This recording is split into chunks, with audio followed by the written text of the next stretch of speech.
Hello everybody, I hope you liked my new intro. This is Ed Wood and we have, see that block of soil? This villager has decided to jump into this paddock which is for the sheep. Now out you go on. I know it's fun to explore, but it's not safe in there. No. Okay, so now we've got the sheep and cow all in one, cows I should say, all in one paddock, and I really need to find a way to separate them. So I'm hoping what I can do here is lure them over with the wheat, and then one by one knock the sheep into the paddock and knock the cows outside. Okay, one at a time, fellas, up we come. Fellas and ladies, I should say. Okay, there we go. Oh, okay, no, one at a time, guys. Oh, geez, okay, this is getting a little out of hand now. Oh, no, guys, this is, dudes, people, ladies and gentlemen. This is getting, excuse me. Oh, gosh, what have I done? Okay, well, that last sheep decided to go in, so, we've got 4 cows over here. You know what, I'm just gonna block those guys into that paddock there, okay, and, I'm just gonna have to somehow get the cows out of this paddock here, which, oh dear. Right, okay, we've got all the cows removed, and we've got 2 villagers in here. Now, I need to get the villagers out, and I think the sheep are blocking the way. They're all eager, but you know what, I'm gonna pull them over this way, and then the villagers can get out of here. Okay, now I've got to worry about getting out of this pen. Okay, excuse me, sheepy. There are so many sheeps. Okay, no, there we go. Okay, close that. Now I've got to get rid of these blocks over here, otherwise the villagers are going to keep jumping in. Okay, now I've got the cows over here. Now, well, on the plus side, I've got leather now, a bit of it. I wish I didn't have to do what I did, but it was the only way I was going to be able to separate the sheeps from the cows. Anyway, we've got this kind of unusually shaped, I don't know what even shape this is, paddock here, and we're just going to breed with the cows that we've got here. And there we go, we got some calves. Lovely, get that XP. Okay, where is the, how do I get out of, did I put a door in here? You know what, I'm going to put it down here. We're going to put just a little gate to make sure that I can get in and out. I think there's a gate somewhere else, but you know what, that's the one I know. Okay, well, there we go, we can rebreed some cows, and I really did need the leather, and we got all the sheep in here. Let's breed some sheep as well as soon as I get some more, there we go, more wheat in our hands. So, my goodness me, it's been a very rough week, I must admit. A very unfortunate week. It's been a bit of a sad week, and a few things have happened. I don't want to go on too much about it because I don't want these recordings to be sad or upsetting or anything like that, but I do have some news. My mother's cat, I must admit, the cat was half mine. She always reminded me of that. The bottom half is what she would always say. Yeah, my mother's cat unfortunately passed on, and it was a very, very sad thing. It's very unfortunate, but she was a very old cat, and I will miss her dearly. I was very close to her, but with all things, I have to remind myself that with things, when an animal passes on, or when a person passes on, it's about celebrating the life that they had and all the happiness that they had and that they brought to you, and that for me helps get through the grief, because saying goodbye is a very hard thing, and I don't think it's something that will ever be easy for anybody. But yeah, that was the sad bit of news, and I will miss my cat. She was a lovely cat. She was a black and white cat, and she was very fat. But one thing's for sure, sorry, I was just trying to get the dirt. One thing was for sure, she certainly was a very old cat. She must have been about, let me think, 18 or 19 years old, so that's in regular years, not in cat years. She was a very old cat indeed, and she was a very big round cat as well. But yeah, surprised that she lived so long, but goodness me, look at those sheep eat all the grass. Okay, now I've gotten away from all the animals, I can hear myself think again, and we're just going to go down here. I'm going to show you a little project that I've been working on for quite a bit actually. I've gotten through so many stone picks, it's ridiculous, and they still got, this is the zombie spawner that I've kind of given up hope on using because I found out that zombie spawners don't spawn zombie villages anymore, which I think is just extraordinary. I was going to create a little device that kind of separated the two whenever we got a zombie villager be created in a regular zombie spawner, but you know, these things happen. And this is a little area, well, a decent sized area that I've dug out. It's look, by my standards it's pretty big, but I plan on turning this into kind of a, what do you call this, oh goodness me, the words have left me, a mob farm. There we go. It's a bit higgledy-piggledy at the moment, but I'm just measuring it out right now.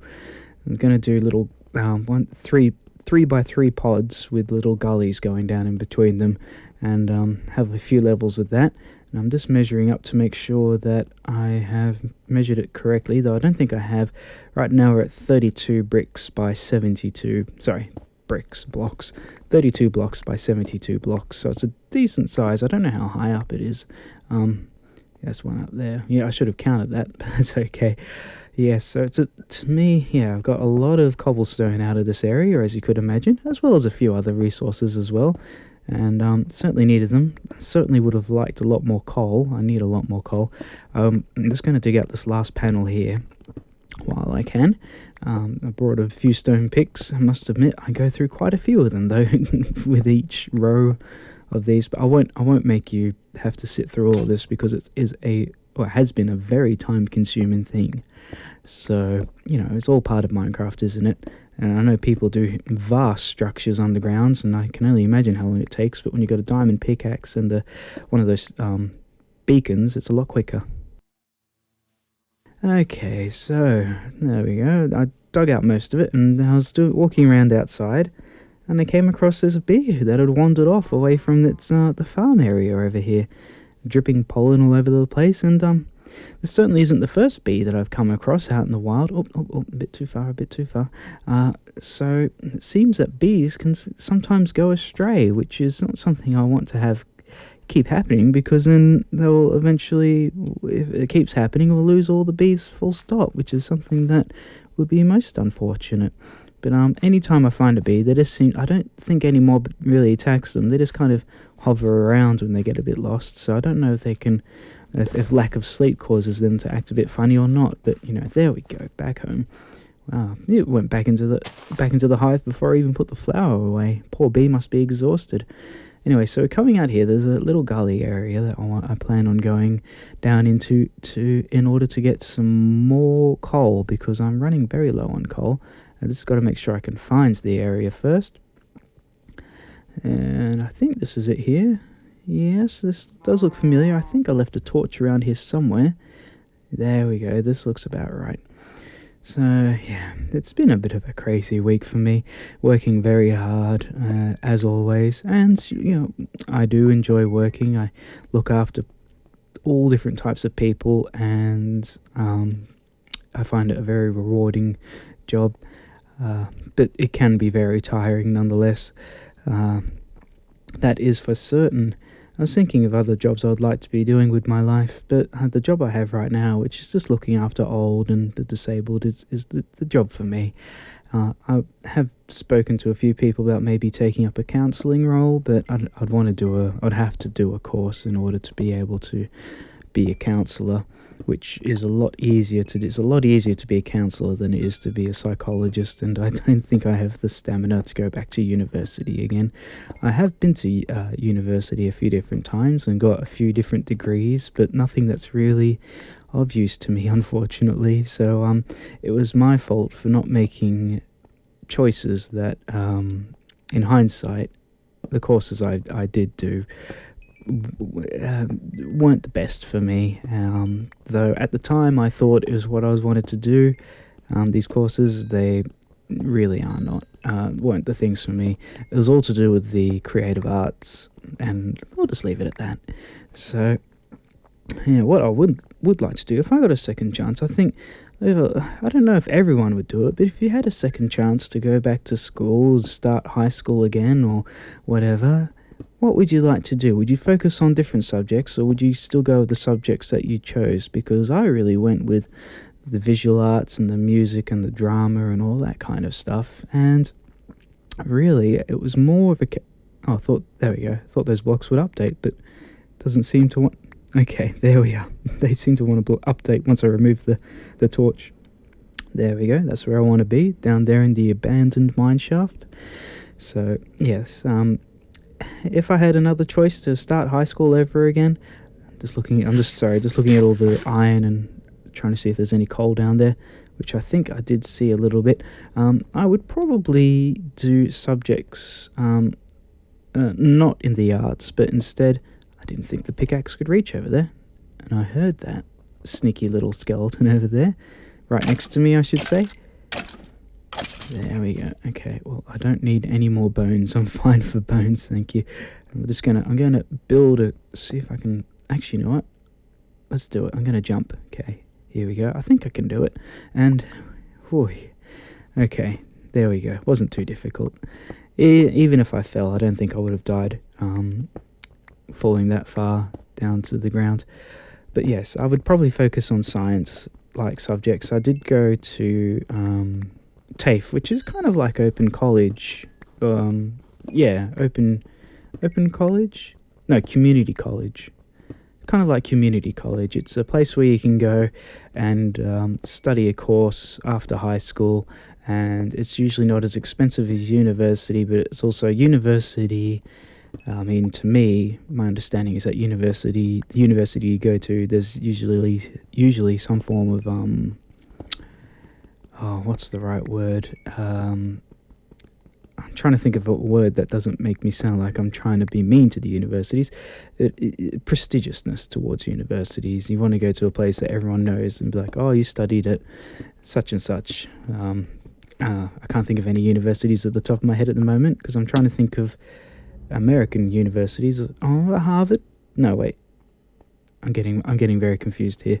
I'm thinking of Cambridge in the UK. I mean, these are the big ones in England, but Harvard obviously is your probably one of the most well-known universities around. That's for certain. But yeah, anyway, as I was saying, I went to TAFE. I did a course in science, basically lab skills, which is learning about chemistry and microbiology. And to be honest with you, my science understanding of science is probably at a year 7 level, maybe year 8. I didn't understand it, but I went there and I really applied myself, and I was, not to toot my own horn, I was the one the teacher would always ask when no one else knew the answer to the question. So it was a nice feeling to have that. I shouldn't gloat, I really shouldn't, but it was probably the first time ever in my life in an educational scenario where things like that would happen.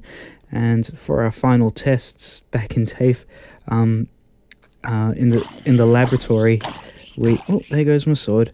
We had to do setting up of our microscopes and all that kind of stuff, and do this, that, and the other with these chemicals, and for some reason I had to be situated at the back of the class, probably because they knew that I'm not the kind of person that would cheat, and they were very trusting of me, the teachers and the tutors were, but students around me who, let's just say, hadn't studied as much, were coming over to me during an exam and asking me to help them with everything from setting up their microscopes, which was one thing we had to do, because you got to set up your microscope in a very specific way to make sure you can get the best out of sorry, I'm getting all confused here because I don't know where I haven't looked and where I have. And you know what?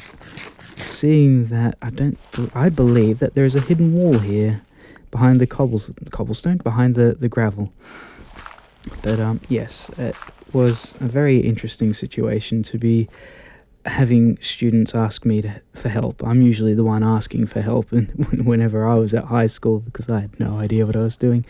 And for me, having a thirst for education didn't really come to me until I was much, much older and left high school and kind of went to university, and I didn't really want to go to uni. It was more a case that, I didn't know what to do with my life, but my father and family were like, you need to do this and go to uni and you'll be amazing at it. And I did these things not really knowing, but I think everyone needs to find where they are, what they want to be in their own time and in their own means. And honestly, I don't think that really happens until you hit about 28, because that's when you kind of realize, hey, I'm an adult now, and I've moved away from what my parents want. I want to do what I want. And so for me, it was wanting to get into science and looking how science works. But to be honest with you, I could probably do it. I could, you go to university and start all over again and get a degree, do pharmacy or chemistry or something like that. I don't know. But I've spent about 10 years in further education since leaving high school, and I've had more than enough.